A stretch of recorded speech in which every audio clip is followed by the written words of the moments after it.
Okay,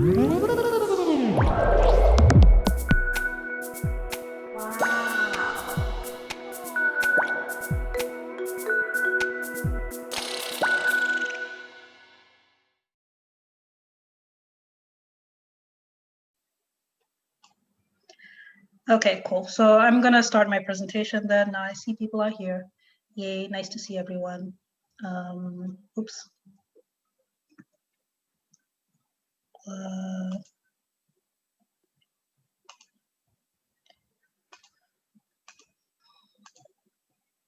Right.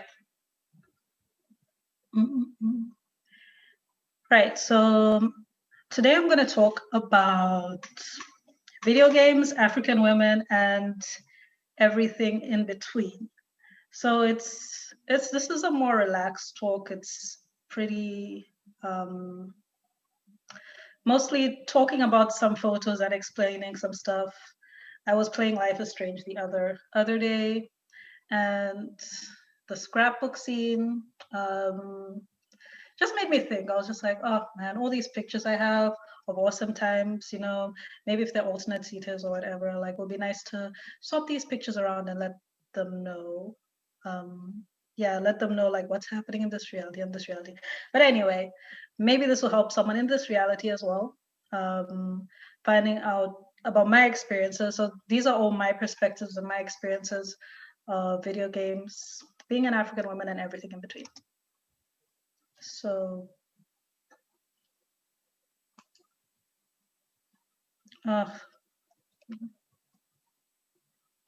sorry, I don't know why the slide isn't changing. Okay. All right, so this is me. My full name is Sithe Ncube. That's the proper pronunciation, Stembile Ncube. I grew up in Lusaka, Zambia. Have three brothers. I have three brothers. I live with two of my brothers here in Port Elizabeth. And I was a shy kid, hated cameras. I really hated cameras. This is about as much of a smile as you would get from me in pictures. I did like computers and games. Oh, yeah, I did like computers and games. Yeah, and I mean, I came to South Africa in 2014. I have been back home a few times. Every year I go back home, but I've been here since 2014.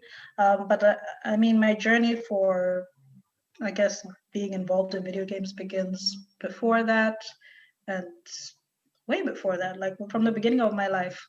Also, if you were a shy kid, put a sad face in the comments or give me your saddest face if you're a shy kid. I don't know. If you're a really, really shy kid and only interacted with people with games and stuff like that, I don't know. Yeah. So yeah, what did I enjoy about games? So this is a picture of us falling asleep, me and two of my brothers. The youngest one wasn't born yet, but we fell asleep on the couch playing my brother's PlayStation 1. I think it was our mom who took this picture. But this is pretty much how our weekends were spent. Oh, thank you, Nomi. So this is pretty much how our weekends were spent back in Zambia. So this is like the years 2000, 2001, I don't know, but early 2000s. This is how our weekends were spent. We would play video games literally until we fall asleep, wake up, play, go back to sleep and play. And what I really enjoyed about video games is, you know, playing with family and friends. You know, every day I would like the nice thing about, I guess, having siblings I got along with is that every day we would play video games. I had people to play with every day, but occasionally we would have friends and relatives over, and we would also play games with them. Like even relatives like who you have no idea who they are. Yeah, just like hey, let's play games, and there we get to know each other through that. We make awesome memories. Still have some great memories from childhood, and it was like my way of being social. Yeah. And yeah, we played Tekken a lot. Like these screens did see them the most. And and even when I don't know if yeah, demo discs were a thing. And I think the Tekken demo disc you could only play Eddie Gordo and Ling Xiaoyu. And I mean, typically was like, okay, I pick the girl character because she's a girl. I had no problem with that.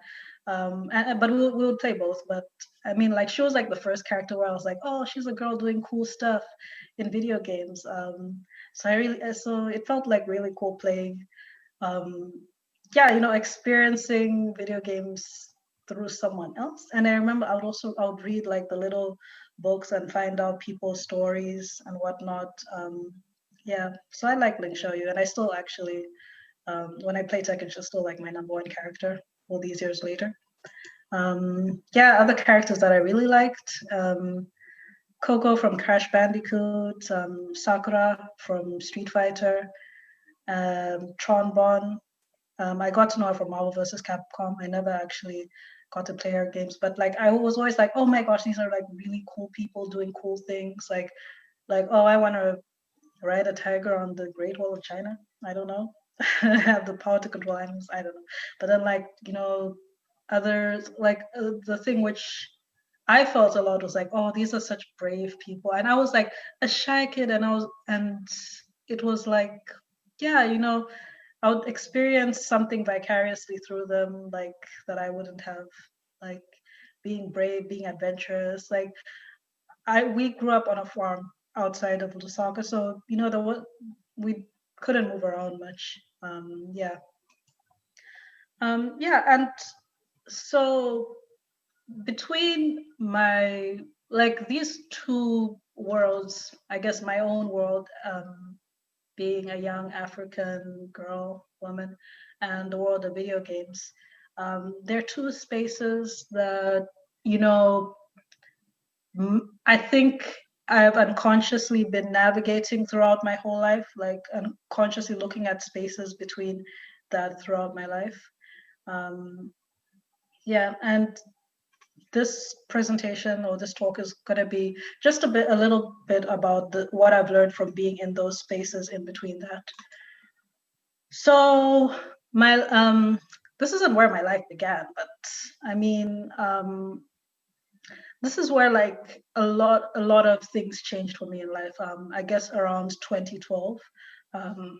Been done with high school. I mean after this, like what happened? I was done with high school, done with A levels, and all I knew at that time was school. Like most of my life was just school, games. Didn't really know much else. And I just knew that I was interested at the time. I was interested in studying robotics, but I didn't even know how I was going to get there. I had no idea how I was going to get there. So it's something in tech. Robotics is something in tech. So in 2012, I was I was meeting people in the real world for the first time in my life, and something which I was interested in back then was hair. I like hair. I love my hair right now, my dreadlocks. But something which I was really interested in was African hair because I think I don't know if anyone with an afro. Let me know if anyone here has an afro. You kind of learn you only learn really late how to look after hair because a lot of people don't know how to look after African hair. So I think I was like blogging a lot about African hair, and I went to a hair show. I don't know what to call it. It was like a hair event. It was like a convention where everyone comes over and people talk about hair. You have bloggers, you have people selling the hair products, teaching us how to braid our hair, teaching us how to use the right products and all that stuff. And at that event, I met someone. People were just talking and stuff, and I was talking about how I want to learn how to code. And I met someone who is the sister of one of these women in tech. So Asakana Network was founded by three women. It's still active, and these three really awesome women are Regina, Chisenga, and Ella. If you look at their page, you'll find out about them. But I met Chisenga's sister at a hair event. Really strange place to meet people. I guess. But as an African woman, it's not. It's something that makes sense. But there, when I was talking about my interest in learning how to code, I was told to go to I was told about this women in tech organization called the Asakana Network, and they were like, "Oh, you should check them out." Asakana Network was a community at Bongo Hive at the time. Bongo Hive is a tech and innovation hub in Zambia. We'll talk about that in a bit. But yeah, so Asakana Network was the goal of Asakana Network was to get more women involved in tech. Very simple goal. So just building a community around people in tech. And the thing which I really appreciated about the Asakana Network is it was so welcoming, non-judgmental, non-questioning. It was just like, as long as you're interested in technology, um, they invite you to events and invite you to be a part of things. Right here in these photos, so um, in that top photo, they're working on, I wasn't a part of this. I don't think I joined them at the time, but they were working on a women's rights app. Yeah, they're working together to make an app that shows that lets women know about their rights and stuff in Zambia. So, and this was 2012. And here, this is from a newspaper in Zambia. Yeah, where they reported about them launching the women's rights software app. So yeah, and really anyone was welcome to be a part of this. I think I went to a session afterwards. After the app, I think after the app was already created. And I didn't even know Android coding at the time, but they were like really encouraging of me to like of everyone to contribute if they can. If you want to learn stuff, you can learn this. So I think that was like the first time I went into a community and a community with this kind of purpose, like getting women more involved in stuff. And it's something which I don't forget. The way I was welcomed and the way I'm still friends with all of these people, and I just love this community so much. Because even to this day, like the getting involved in this community, no matter where you're from, no matter what your background is, no one cares about that. As long you're interested in tech, you want to learn something, let's learn it together. So I appreciate that, and that's kind of the philosophy of Bongo Hive as well. Um, which is the space which had this community, the tech hub which had this community. So when I actually joined Bongo Hive, I eventually started working there as a social media manager, and that was like my first job ever. I think I was 19. Yeah, I was 19. That was my first job ever, and that was like after. I don't know. Oh, Isabel's saying hi. Hi, Isabel. So yeah, that was my first job ever, and and that was after a series of rejections. Like I actually tried to get into jobs in Zambia without having any university experience. This was right after high school. I tried to get a job. I got rejected for so many jobs. Like there was a time I went to a place. It was like the ICT authority or whatever. And when I was saying like, hey, like I'm really interested in tech, blah blah blah, they're like, you don't have a degree. And I was told that that even the cleaners have diplomas from somewhere. So I was like, you don't even qualify to be a cleaner. I was like, what? So I was excited to get a job. I was really excited to get a job and be involved in this community, even though I am not a social person and I was doing social media management. And it wasn't just about the social media management. I also had to interact with people in the space. But I was like, hey, this is my first job. I'm willing to do whatever. But yeah, so I learned how to be social from that job.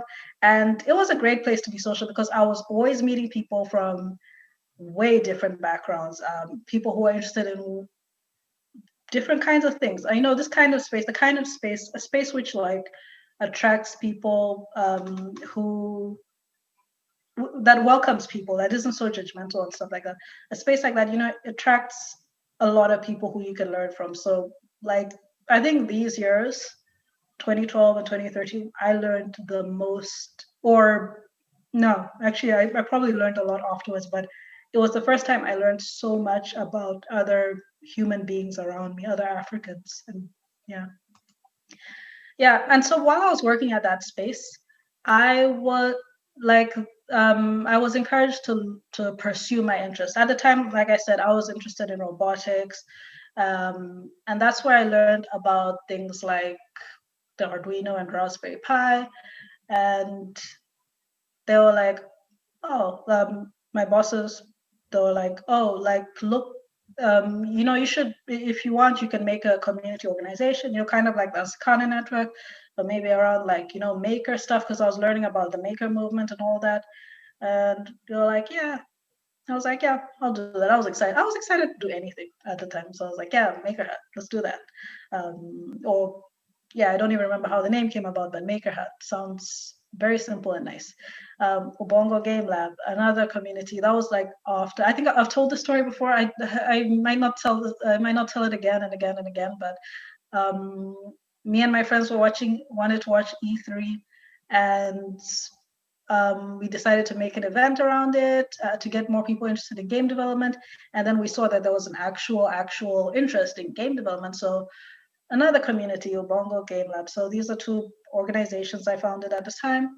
And in that time, being in a community space, the things I was doing around them were mostly about, you know, facilitating other people's interests and in stuff, and seeing what you can do with things that things that people don't normally have access to. For example, from Instructables, we got this Lumi Inco dye print fabric with light activated dye. That's what it was. And then we had to figure out what we could do with it. So we made like super cool paintings and stuff like that. And we actually worked with a local artist, and he showed us how to make canvases, though I was too scared to because of splinters. But yeah, he showed us how to make our own canvases and all that stuff. So, learning from people around. So someone who was in the community and in the space all the time. So we worked with him making cool portraits as a portrait, and they still keep to this day. And it's one which I did, and I'm proud of it. I'm super proud of it. Every time I go back and I see that it's still on the wall, I feel really good because I'm like, yay, I'm still there even though I'm not there. Cool. And down there is a Zambian Lusaka High School. So Lusaka High School, we partnered with an organization called Academia. They had an initiative called AfriMakers, and we worked with them to introduce Arduinos and electronics to high school kids. So yeah, and in the middle here you see this is actually Coretta, who is from the Asakana network in the red shirt. So I'm still working with these women who welcomed me in the space the first time, and like kind of still going through things together. Working together for other events. I'll show some other pictures later on because I really continue even to this day. Definitely working with them. Yeah, and to the right, that's up there is like a game development workshop, and down here is Global Game Jam. Someone from Global Game Jam. I can tell. I can just see the website screen. Yeah, I went through a lot of. There's so many pictures which I went through for this, but couldn't download all of them. Uh-oh. Yeah, so speaking of tech hubs, if you look at tech hubs aren't just, so when I found out about tech hubs, I found out about it through in Bongo Hive in Lusaka. And at the time, at the time, I was only aware of very few other tech hubs in Africa. I was aware of those tech hub in Kenya, really famous one, iHub, still pretty popular. South Africa, though I didn't really know the name. There was Nigeria, Co-Creation Lab. So they're tech hubs. There were tech hubs popping up all over Africa. If you look at 2013, if you look at that year, that's what you'll see. Um, and tech hubs really attract people who are who have a keen interest in technology or and business and innovation and that kind of stuff. And it's interesting that the concept of tech hubs is something that's actually working all over Africa. So and there are two things which I find really interesting about the concept of tech hubs.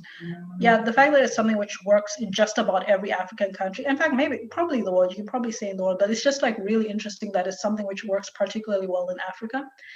And another thing is um, these spaces. If you look at how tech hubs come about, it's not it's not about people seeing that tech hubs happen in other countries and then saying we want that here. Usually they just arise from a need. They arise from the need. So that's just something which I think about a lot in terms of African communities. You can actually you can catalyze these things because now the idea of tech hubs is more well known. So people are actually creating tech hubs with different purposes.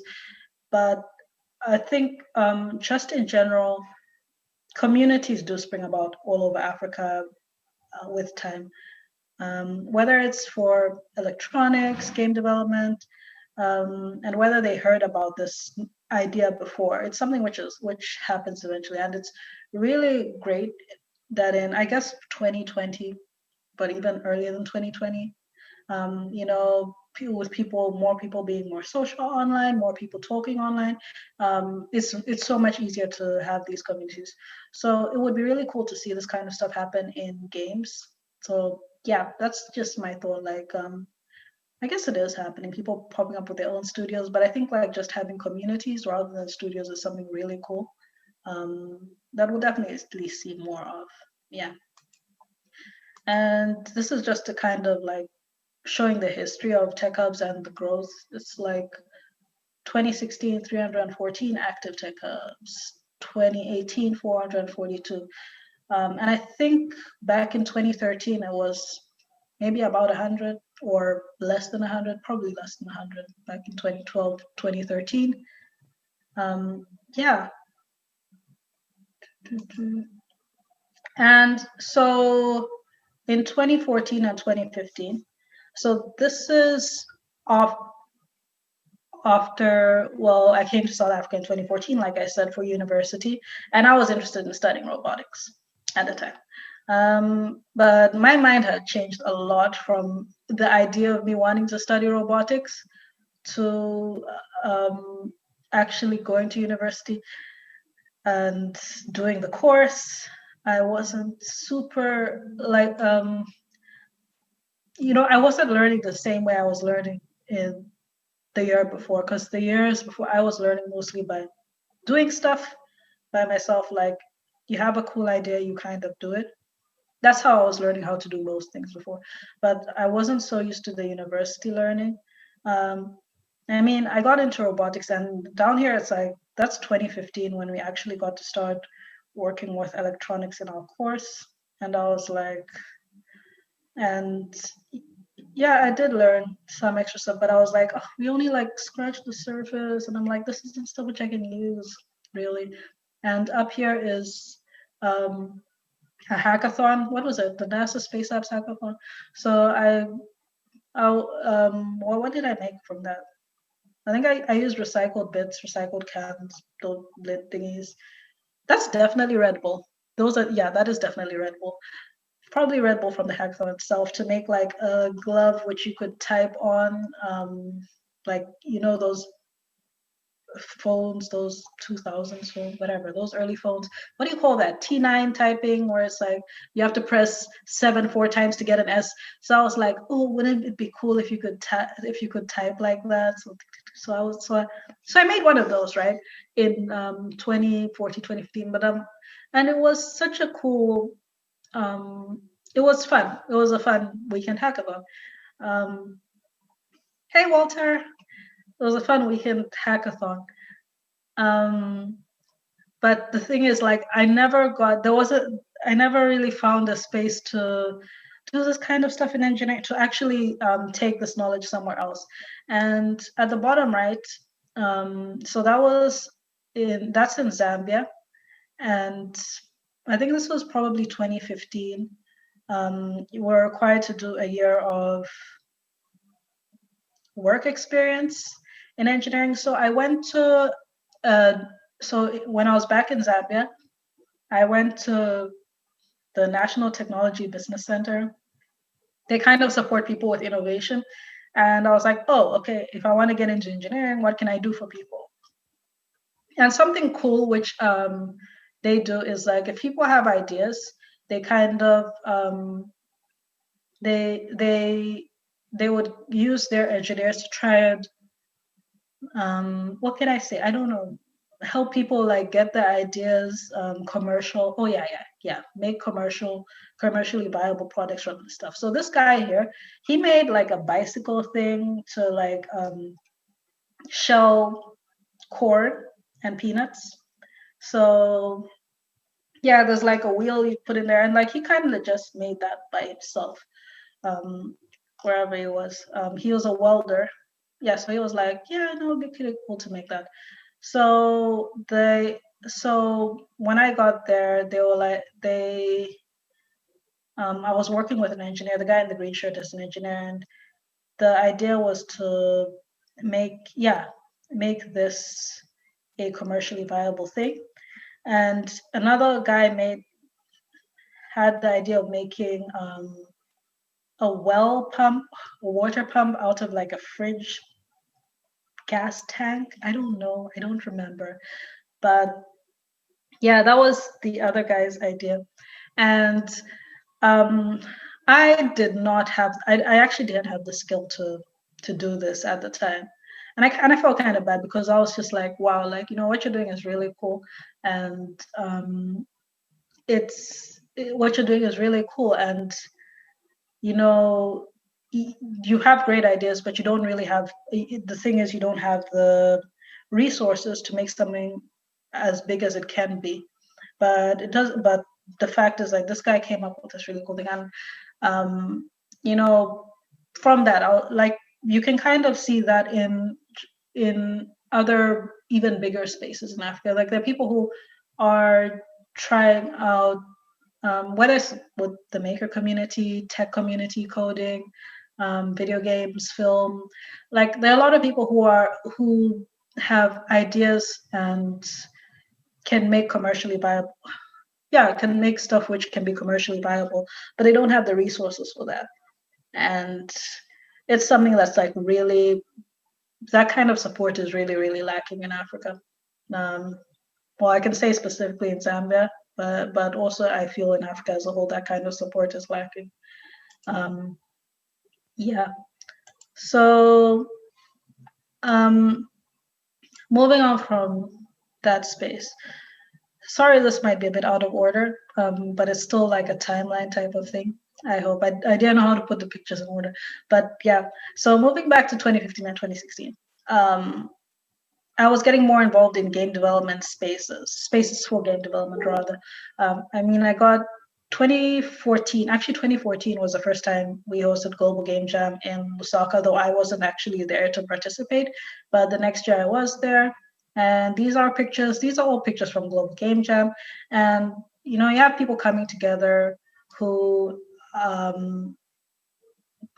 well, you know how it is at Global Game Jams. But yeah, people come over from all types of disciplines. Like we have writers, artists, a lawyer here, a gamer, and they all make games during the weekend. So people are making games. So people are interested in making games from these events. That's what I was learning. That's what I was learning when we actually started hosting these events. That people are interested and people have actual skills which they can put into game development, but maybe not so much the ability to take it further than that. But it's always nice to have that one event people look forward to, which is Global Game Jam, usually in our community. That's what people look forward to making stuff. But it would be nice if people made more stuff outside of that, or if people were able to make more stuff out of that, because it might not be even if people can and want to. A lot of things hold them back, like I said, the getting jobs in Zambia. Minimum wage is terrible. Entry level jobs are terrible. Um, Everyone I know who comes into Global Game Jam and they say, "Oh, we want to make this game," they a lot of them can't find the time because they're busy looking for a job. And when they get the job, they're going to work that job for I don't know how many years until they actually get a reasonable salary that allows them the time to do stuff. So yeah, observing spaces for game development made me see, yeah, people have the interest, but they gotta be patient. But we have to be patient. Um, and outside of Zambia, 2016 was the first time I experienced a game development event outside of Zambia. That was Amaze Johannesburg. Yay, Amaze. Yeah, this was really cool. This was the first time I actually got in contact with the South African game development scene, even though I had been reading about them for so long. I had been reading about them since 2013. Like, oh, these people made Broforce and they had a game called Toxic Bunny. I don't know, learning about the history of South African games. I think a lot of people, if they look up stuff, like the first things they will find are, if they're looking for history, they'll probably find Toxic Bunny, and they'll find Free Lives for Broforce. But the best thing about this was finding out all those things in between, all those things which you don't see, all those things which I would have never learned about if I never actually went into the space. So yeah, finding people who make little games or super friendship arcade stuff, and I was like, my mind was like blown because I was like, all this stuff which I was doing, like the makey, all that stuff, I was like, that can actually go into video games. Interesting, really interesting. Um, yeah. So 2016 was a nice year for that, for learning about Amaze. And 2017. So in learning about, yeah, after learning about all these spaces, so something, I mean, I'm an African woman, and I mean, I was very interested in getting more women involved in stuff, but something which I wasn't super aware of was, being involved in African feminism and the history of Africa from a woman's perspective, and just women's rights across the continent. So in 2017, I got accepted for a fellowship that let me go to Ghana for 3 weeks. And there were, oh my gosh, I forgot the numbers, but basically African women from all over the continent. I think we were like 25 African women from 20 African countries, between the ages of 18 and 25. So all young women who are doing amazing things, like really, really amazing things. And we all have different histories, different backgrounds, different areas of interest. Yeah, we so yeah, we all have, yeah, I can actually, okay, but I won't, but I was gonna like tell you all the things which all these women are doing. We have a doctor who a doctor. Oh, there were so many doctors. I didn't realize that. And someone who made an app called Ask Without Shame. It was all about people, talking about their sexuality freely in Africa. And like there are a lot of issues which I guess I can and do experience daily, which I might not think about so much from an African feminist perspective. A lot of things like, my lack of freedom to dress how I want sometimes. Like, I mean, growing up, like I was always encouraged to, no, not always encouraged, but where I just got used to hiding my legs and all that kind of stuff, and just being told to never be in a room with only guys and all those kinds of things. And like a lot of these things are so ingrained in us. Yeah, that when actually went and learned from other people, like what they experience. In fact, some people are like, are experiencing like much, much worse in other places on the continent. And it really impacts people's ability to do their best, because all these women, like something which like, you know, you get to know people over 3 weeks. You all stayed in the same space over 3 weeks. Again, there's so many different people here. There are doctors, lawyers, illustrators, journalists,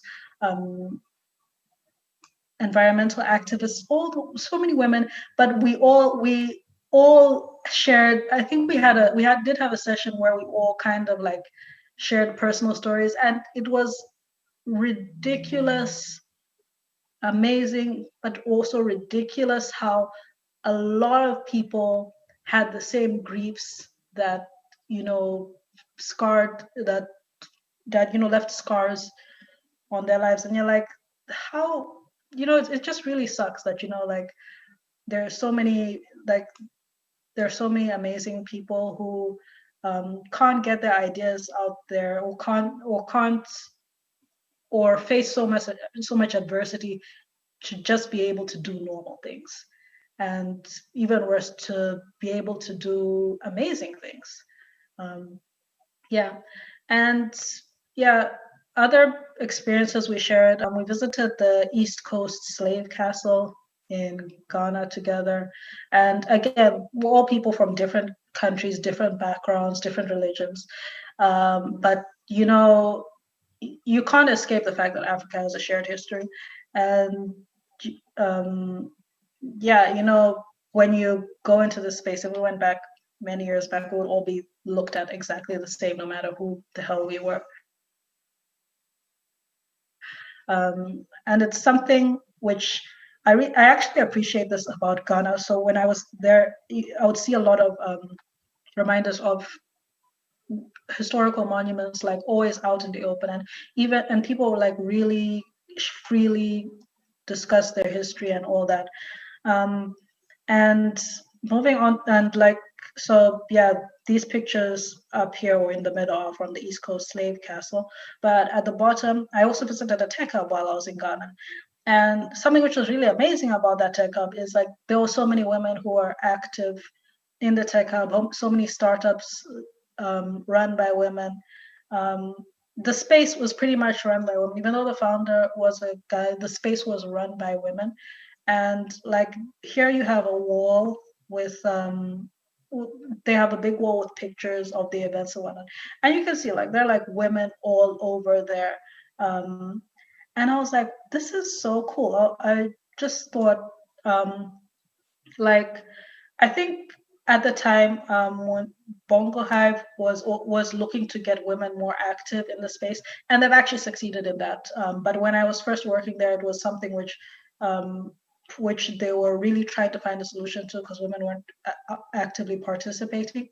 But you know, when I saw this, I was like, I had a lot of conversations with all the women around, and they were really running things, and I was like, you can tell when someone is comfortable. You can tell when someone's comfortable in a space, and it really does show, I guess, on the outside. Like you can really see that on the outside, that if a space is welcoming to people, they'll be able to shine, and they'll be able to represent themselves. And I think that's the best part. Like the people in the space are able to represent themselves. The women, when you go into the space, there are women there. It's not just pictures of women. They're actually the women actually running the place.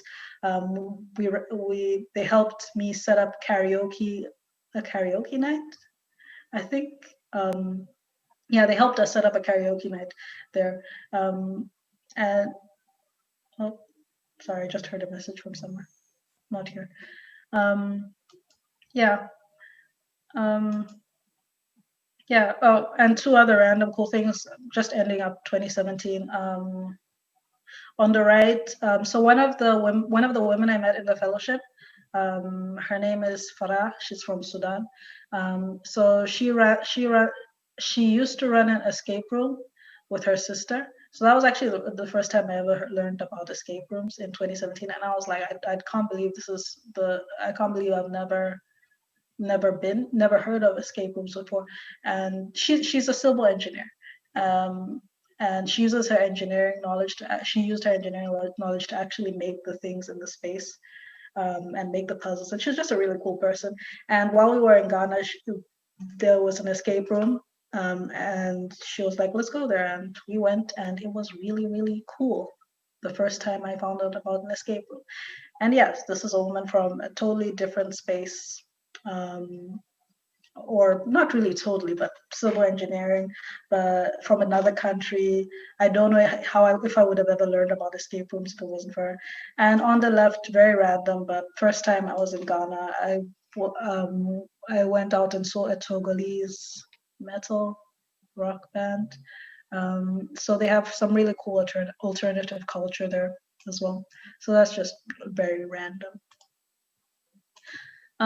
Yeah. So back to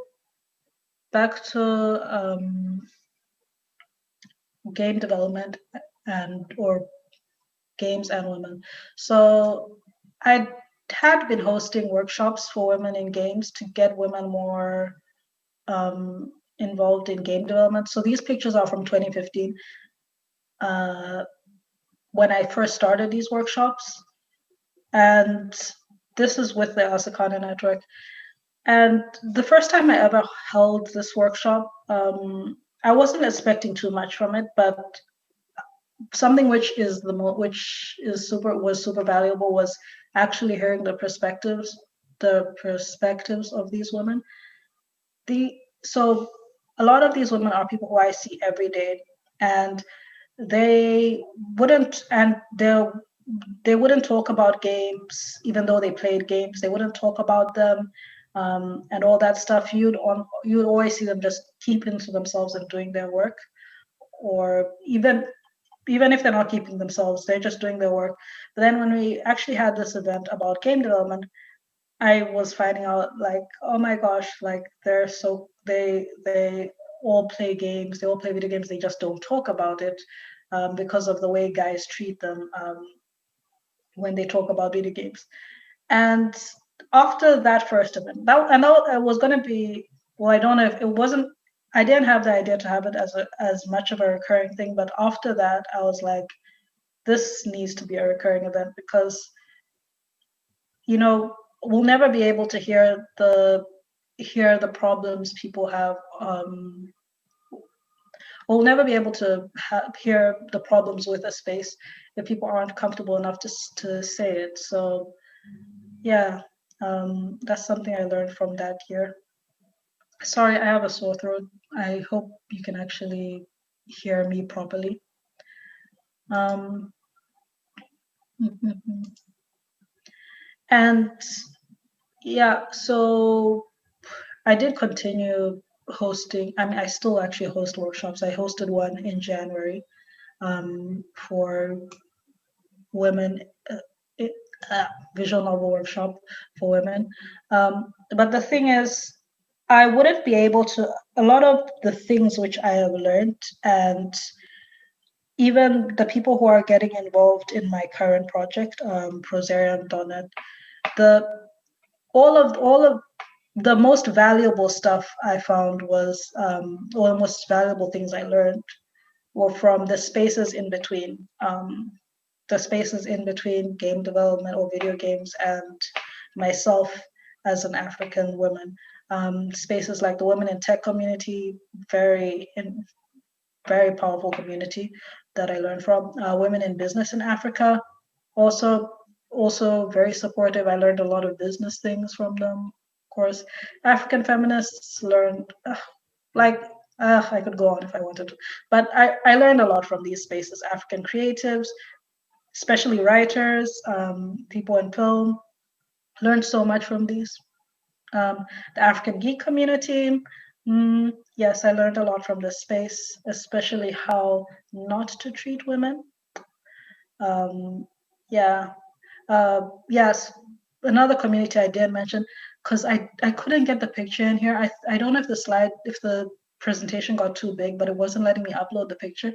But another community is, right now I'm a part of, is like, just an African or Zambian nerdy girl community.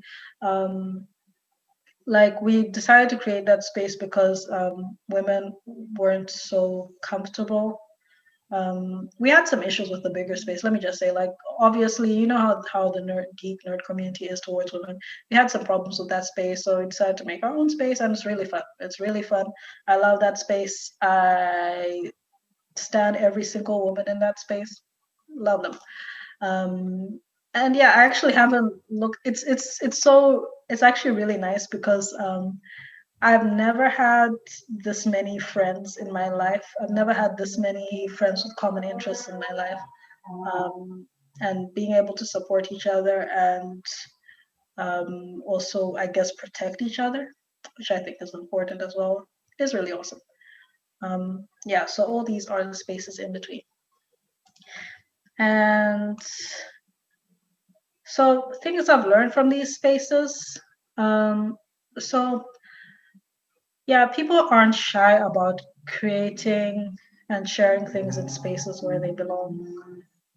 So yeah, from the things which I shared before, um, I think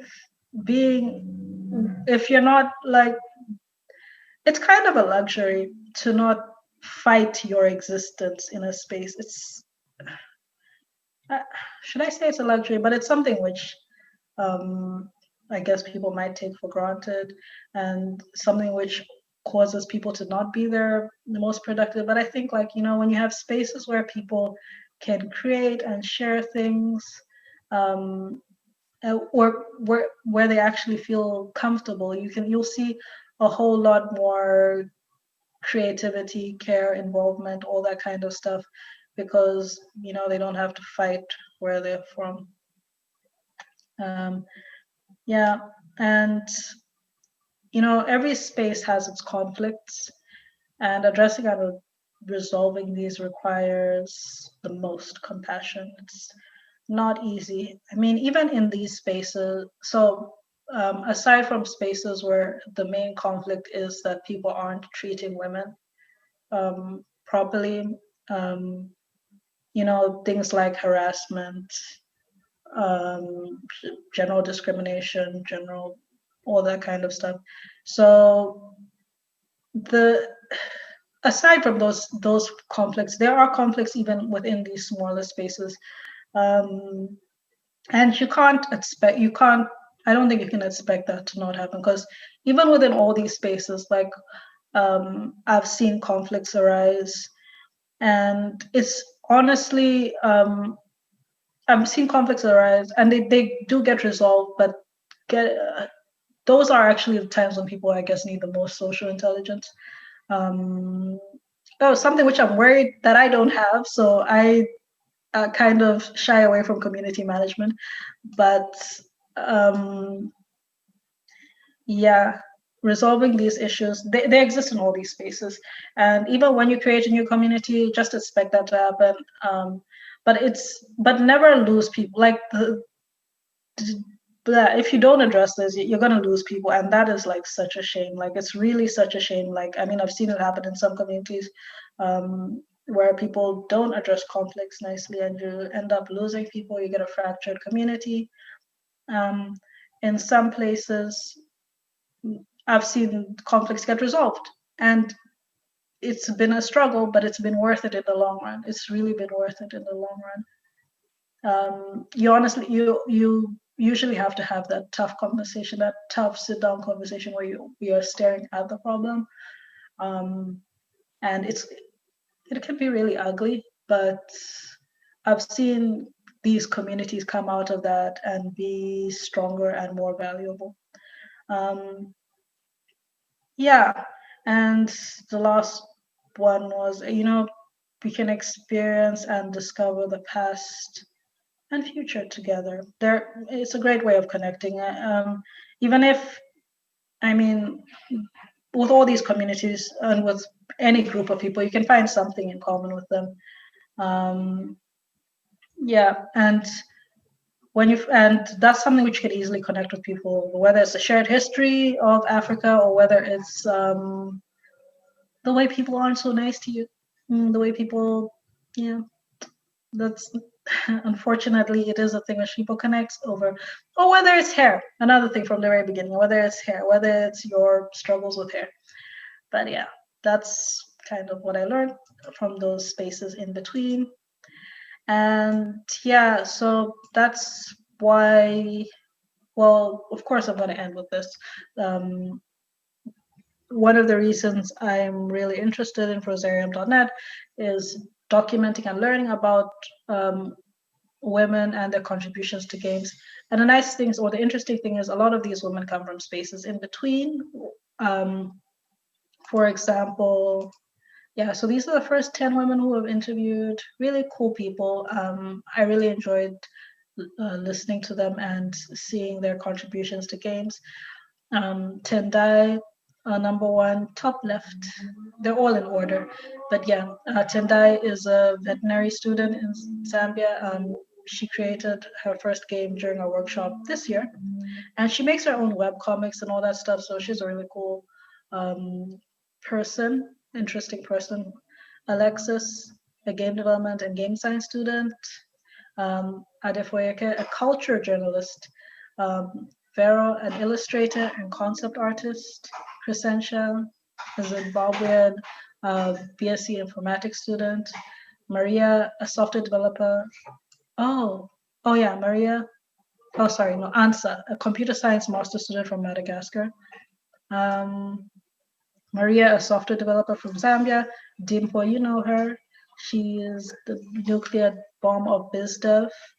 And Sunny, South African game design student in Toronto. And Estelle, an independent game developer and network engineer from South Africa.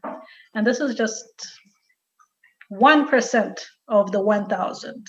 And I'm really interested in seeing like where people come from as we continue this. Yeah, and even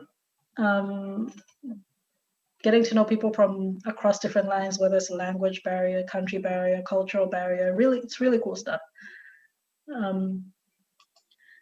Yeah, and that is my presentation. Does anyone have any questions? I don't know how much time I took. I can't see the time, but yeah. Any questions?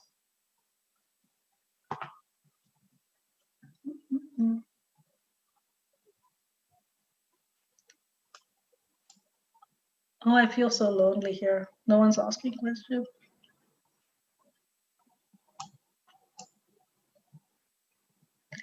How is Sithe planning to document these women? Through a book or a zine? Rachel Uwa. From so website prosarium.net. So at the moment, it's just through the website and also near future posting videos about playing their games. So mostly through the website, it's through digital content. Oh, Walter Ellis, what would be most helpful for people to do to help? All right, a lot of things. Oh, sorry, let me just finish off Rachel's thing. Yeah, so at the moment it's website and near future YouTube channel and social media. But I think once we have a lot of people, I think a zine or a book could be really cool in the future. Yeah, Walter Ellis, what would be most helpful for people to do to help? So at the moment, I'm actually looking for volunteers. There was a post up on LinkedIn, and you might see it on Facebook, on Twitter. But I'm looking for some volunteers to help me out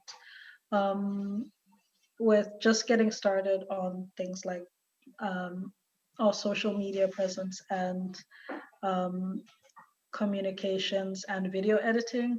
That's really basic stuff, and it's mostly because so far I'm doing everything by myself. But I also have a part-time job, and I'm a full-time student as well. So it's really hard for me to do everything by myself. You can also funding would also help because it would help me hire someone to assist. And even just we do have patrons. I think we have like 7 now. I don't remember the number, but yeah, but that really helps because I was able to pay for our website web hosting. Before I was trying to do everything by myself. Yeah, it wasn't so great. So I ended up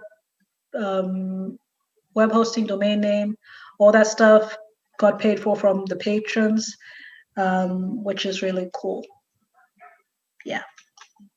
Yeah, so any donations would be helpful. No question.